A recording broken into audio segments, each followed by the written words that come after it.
మే 11, 2025 ఈనాడు ఎడిటోరియల్లో వికసిత భారతం అనే ఒక ఎడిటోరియల్ ఆర్టికల్ వచ్చింది. ఇదేంటిదంటే మే 11ని మనము జాతీయ సాంకేతిక దినోత్సవంగా జరుపుకుంటాము. దాని ఇంపార్టెన్స్ ఏంటిదంటే 1998 మే 11న అప్పటి ప్రధానమంత్రి వాజ్పేయి నాయకత్వంలో డాక్టర్ ఆర్ చిదంబరం కలాం సారథ్యంలో అణుపరీక్షలు జరిగాయి. సో ఆ రోజును మనము జాతీయ సాంకేతిక విజ్ఞాన దినోత్సవంగా మనము జరుపుకుంటున్నాము. ఈ సందర్భంగా ఇక్కడ ఒక ఆర్టికల్ ఇవ్వబడింది. ఇక్కడ కొన్ని వాక్యాలు కూడా ఇచ్చింది చూడండి. మార్పు మాత్రమే కీలక నిర్ణాయక శక్తి. అది కొత్త ఆలోచనలను తీసుకొస్తుంది. కొత్త ఆలోచనలు అంటే నవకల్పనలే. అవి నవీకరణ సాధనకు నవ్య కార్యాచరణకు దారితీస్తాయి అని ఇది ఎవరన్నారు? Doctor APJ Abdul Kalam.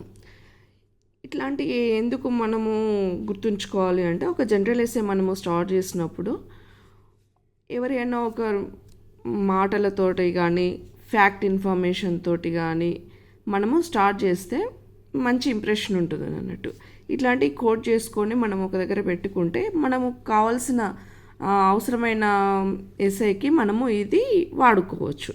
So ఇట్లాంటిది మీరు ఇట్లా కోడ్స్ ఏమన్నా ఉంటే మీరు ఇక నుండి కూడా మీరు స్పెషల్గా ఒక దగ్గర సేవ్ చేసుకోండి. ఇక ఈ రోజంతా కూడా ఇది సైన్స్ అండ్ టెక్నాలజీకి సంబంధించిన సబ్జెక్ట్ ఇది. దీన్ని జనరల్ ఎస్ఐ కింద మనము కన్వర్ట్ చేసుకోవచ్చు.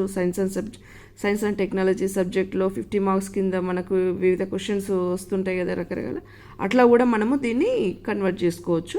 మ్యాక్సిమం ఇది ఎక్కువ మనకి జనరల్ ఎస్ఐకి అయితే బాగా యూజ్ అవుతుందని నేను అనుకుంటున్నా. ఇక్కడ చూడండి, సబ్జెక్ట్లోకి వెళ్తే, గడిచిన 2 దశాబ్దాలలో భారతదేశం శాస్త్ర సాంకేతిక రంగాల్లో గణనీయంగా పురోగమించింది. అంతరిక్ష రంగాలతో పాటు రక్షణ వ్యవస్థలు, సమాచార సాంకేతిక, బయోటెక్నాలజీ రంగాల్లో అపూర్వ ప్రగతి సాధించింది.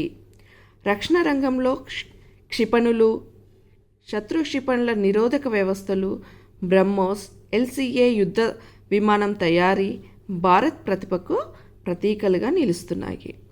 PSLV, GSLV రాకెట్లు, చంద్రయాన్, మంగళయాన్ యాత్రలు అంతరిక్షంలో మహత్తర విజయాలుగా బాసిల్లుతున్నాయి. మన చంద్రయాన్, మంగళయాన్లు సాంకేతికంగా అద్భుతమైనవే కాదు, అత్యంత తక్కువ ఖర్చుతో అపార ఫలితాలు సాధించినవి కూడా.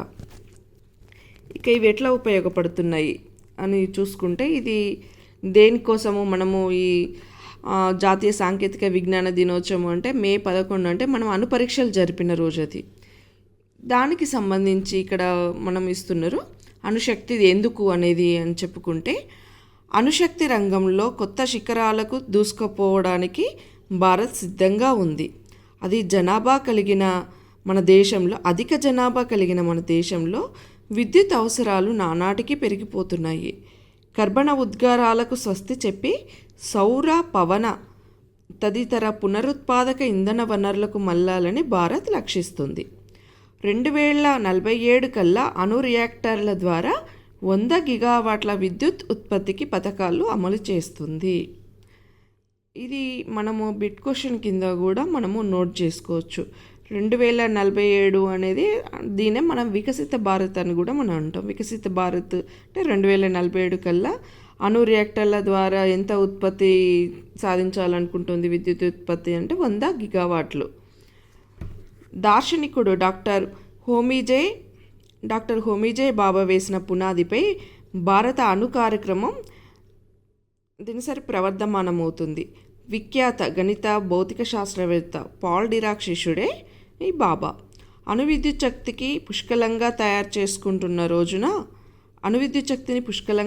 చేసుకున్న రోజున భారత్ ఇంధన దిగుమతులపై ఆధారపడాల్సిన అగత్యం తప్పుతుందని బాబా ఉద్ఘాటించారు. ఆయన కలను సాకారం చేసే క్రమంలో భారత ప్రభుత్వం న్యూక్లియర్ ఎనర్జీ మిషన్ను చేపట్టింది. సో ఇప్పుడు మనం భారత ప్రభుత్వం చేపట్టిన మిషన్ ఏంటిది? Nuclear energy mission. అణు విద్యుత్ ఉత్పాదనకు అవసరమైన స్మాల్ మాడ్యులార్ రియాక్టర్ల తయారీ కోసం 2025-26 కేంద్ర బడ్జెట్లో నిధులు ప్రత్యేకించారు. ఈ న్యూక్లియర్ ఎనర్జీ మిషన్ కింద అణు విద్యుత్ ఉత్పత్తికి అవసరమైన స్మాల్ మాడ్యులర్ రియాక్టర్ల తయారీని కోసం మనము ప్రజెంట్ అంటే బడ్జెట్లో 25-26లో ప్రత్యేక బడ్జెట్ కూడా కేటాయించబడింది. 2033 కల్లా 5 స్వదేశీ ఎస్ఎంఆర్ అంటే స్మాల్ మాడ్యులర్ రియాక్టర్లు పనిచేయడం ఆరంభిస్తాయని అంచనా. వీటికి అవసరమైన సాంకేతికతలను స్వయంగా రూపొందించుకుంటున్నాం. హోమీ బాబాతో పాటు doctor Vikram Sarabhai, professor Satish Dhawan, doctor Abdul Kalam నాయకత్వంలో భారతదేశం రక్షణ, వైమానిక, అంతరిక్ష రంగాల్లో గొప్ప విజయాలను సొంతం చేసుకుంది. రాడార్లు, సోనార్లు, ఎలక్ట్రానిక్ యుద్ధ వ్యవస్థల తయారీలో స్వావలంబన సాధించింది. కృత్రిమ మేధ, క్వాంటం, లేజర్, జలాంతర్గత సాంకేతికతలు, ఇంటర్నెట్ ఆఫ్ థింగ్స్, స్వయంచాలిత వాహనాల వంటి రంగాల్లో ప్రపంచంలోనే అగ్రగాములకు ధీటుగా నిలవడానికి భారత్ నడుం కట్టింది. ఈ ధ్యేయం నెరవేరాలంటే అత్యాధునిక సాంకేతికల్లో ఉత్కృష్ట సాధన కేంద్రాలను నెలకొల్పాలి. వాటికి నిధులతో పాటు నిపుణులను కేటాయించాలి. ప్రయోగశాలల్లో రూపొందించిన కొత్త సాంకేతికతలను వెంటనే ఉత్పత్తులు, సేవల రూపంలోకి మార్చాలి. 2050 కల్లా భారతదేశం సాంకేతిక రూపురేఖలను మార్చడం కోసం కేంద్రం ఇండియా ఏఐ మిషన్, జాతీయ quantum mission, super computing mission, వాతావరణ మార్పుల మిషన్, 6G పైలట్ ప్రాజెక్టులను చేపట్టింది. అంటే 2050 కల్లా మన భారతదేశ సాంకేతికత సైన్స్ అండ్ టెక్నాలజీలో ఒక రూపురేఖలు మార్చడం కోసం ఇవన్నీ మిషన్లను మన భారత ప్రభుత్వం చేపట్టింది. అవేంటిది? ఇండియా ఏఐ మిషన్, జాతీయ quantum mission, super computing mission, వాతావరణ మార్పుల మిషన్, 6G పైలట్ ప్రాజెక్టులు. ఇంకా అదే కాకుండా విశ్వవిద్యాలయాలు, కళాశాలలు, పరిశోధన సంస్థల సమన్వయంతో అన్ని రంగాల్లో అద్భుత ఆవిష్కరణలు సాధించడానికి అనుసంధాన్ జాతీయ పరిశోధనా ఫౌండేషన్ను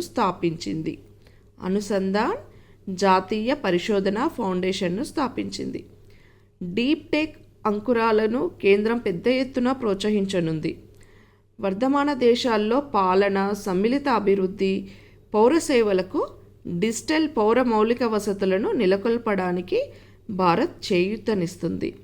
డిజిటల్ పౌర మౌలిక వసతులు, దీన్నే డిపిఐ అంటాం. డిజిటల్ పబ్లిక్ ఇన్ఫ్రాస్ట్రక్చర్ అని కూడా అంటాం మనం. భారత్ చేయూతనిస్తుంది. ఆధార్, యూపీఐ, జాతీయ డిజిటల్ హెల్త్ మిషన్ ఈ డిపిఐకి ప్రతీకలు.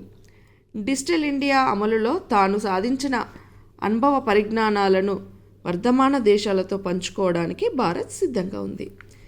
వివిధ రంగాల్లో నవీన పరిశ్రమలను విస్తరించడం, వాటి ఉత్పత్తి సామర్థ్యాలను పెంచడం ద్వారా పౌర రక్షణ రంగాల్లో అంతర్జాతీయంగా పోటీపడే స్థాయిని భారత్ అందుకోవాల్సి ఉంది. ప్రస్తుతం అంతర్జాతీయ పారిశ్రామిక ఉత్పత్తిలో భారత్ వాటా 2.8% మాత్రమే. ఇక్కడ ఈ పాయింట్ను కూడా మనము నోట్ చేసుకోవచ్చు బిట్ క్వశ్చన్ కింద. ప్రస్తుతం అంతర్జాతీయ పారిశ్రామిక ఉత్పత్తిలో భారత్ వాటా 2.8%. దీన్ని మరింతగా పెంచుకోవడానికి అధునాతన సాంకేతికతలను ఉపయోగించుకోవాలి. జీడిపిలో 16% ఉన్న పారిశ్రామిక రంగం వాటాను రానున్న 5 ఏళ్లలో 25% పైగా పెంచుకోవాలి. ఈ లక్ష్య సాధనలో సూక్ష్మ, చిన్న, మధ్య తరహా పరిశ్రమలు కీలకమవుతాయి. వీటికి ప్రభుత్వం, ప్రైవేటు రంగంలోని భారీ పరిశ్రమలు చేయూతనిస్తే భారతదేశం ప్రధాన పారిశ్రామిక వస్తూత్పత్తి కేంద్రంగా ఆవిర్భవించగలుగుతుంది. స్వదేశీ, విదేశీ పెట్టుబడులు, అధునాతన సాంకేతికతలను ప్రవహింపజేస్తే భారత్లో పారిశ్రామిక ఉత్పత్తి, ఎగుమతులు పెరుగుతాయి.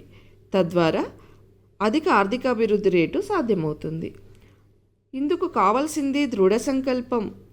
మన యువశక్తిని, మేధాశక్తిని, నైపుణ్యాలను పూర్తి స్థాయిలో ఉపయోగించుకుంటే వికసిత భారత్ సాధన వేగవంతం అవుతుంది.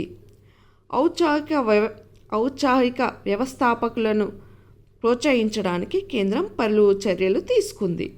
స్టార్టప్ ఇండియా పథకం ద్వారా అంకుర సంస్థలను అంకుర సంస్థలకు దన్ను ఇస్తుంది. స్టార్టప్ ఇండియా పథకం ఈ ప్రయత్నాలను క్రమంగా ఫలితాలను ఇస్తున్నాయి. ప్రస్తుతం ప్రపంచ ఎగుమతుల్లో భారత్ వాటా 3%. వచ్చే దశాబ్దంలో ఇది మరింత పెరగనుంది. భారత్లో తయారీ కోసం ప్రవేశపెట్టిన ఉత్పత్తి అనుసంధానిత ప్రోత్సాహక పథకం, భారత్లో తయారీ అంటే మేక్ ఇన్ ఇండియా అనే పథకం. దీనికోసం ప్రవేశపెట్టిన పథకం ఏంటిది? ఉత్పత్తి అనుసంధానిత ప్రోత్సాహక పథకం. దీన్నే పిఎల్ఐ అంటాం, అంటే ప్రొడక్షన్ లింక్డ్ ఇన్సెంటివ్ స్కీమ్ అని అంటాం. దీన్ని 2020లో తీసుకురాబడింది. ఈ మేక్ ఇన్ ఇండియా అనేది ఇక్కడ మీకు నోట్ చేసినాను. మేక్ ఇన్ ఇండియా అనేది సెప్టెంబర్ 25, 2014లో తీసుకురాబడింది. దీని స్లోగన్ వచ్చి zero deficit zero effect. So మీకు ఈ రెండింటికి సంబంధించిన నోట్స్ మీ కామెంట్ సెక్షన్లో నేను లింక్ ఇస్తాను. అవసరం ఉన్న వాళ్ళు చూసుకోండి. సో కాబట్టి అత్యాధునిక సాంకేతికతల పునాదిపై ప్రపంచ నాయకత్వానికి ఎదగడం భారత్కు సాధ్యమే. సో ఇవి ఓవరాల్గా ఈ ఆర్టికల్ మనకి వికసిత భారత్ అంటే 2047 అనేది ఇయర్ గుర్తుంచుకోవాలి. వికసిత భారత్కి ఈ సాంకేతికత మనం భారతదేశం సాధించింది ఇప్పటివరకు ఏంటిది, ఏం చేసింది అనేది ఇచ్చింది. ఇది మనకి సైన్స్ అండ్ టెక్నాలజీ పార్ట్లో జనరల్ ఎస్ఏలో కొంచెం యూజ్ అవుతుంది. ఇంకొంచెం వెళ్తే ఎకనామిక్గా కూడా ఎకానమీ సబ్జెక్ట్లో కూడా మనము వాడుకోవచ్చు. ఇంకా కొంచెం జాగ్రఫీ సబ్జెక్ట్లో కూడా వాడుకోవచ్చు. అంటే దీన్ని మీరు నోట్ చేసుకొని పెట్టుకుంటే ఇది 3 రకాలుగా ఉపయోగపడుతుంది. సో మీకు ఈ ఎడిటోరియల్ బాగా ఉపయోగపడుతుందని ఆశిస్తూ ముగిస్తున్నాను. Thank you.